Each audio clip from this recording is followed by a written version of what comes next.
वळसे पाटील मतदारसंघात आज जनता दरबार घेतला जातोय. नागरिकांच्या समस्या आज प्रचंड मोठ्या प्रमाणात तुमच्याकडे आल्यात. प्रश्न सुटले नाहीत का? तुमचा जुना सहकारी या ठिकाणचे आमदार राहिले.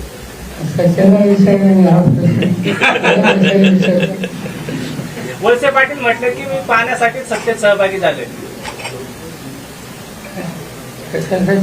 पाण्याचा मुद्दा पेटला, डिंब्याच्या पाण्यासाठी विरोध करण्यासाठी सहभागी झाले.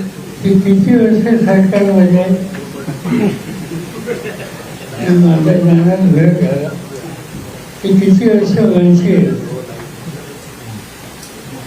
सांगा ना.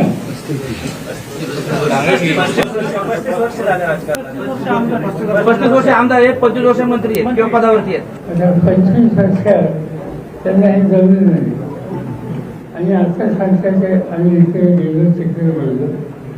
आज संधी साधून दुसरं काही नाही.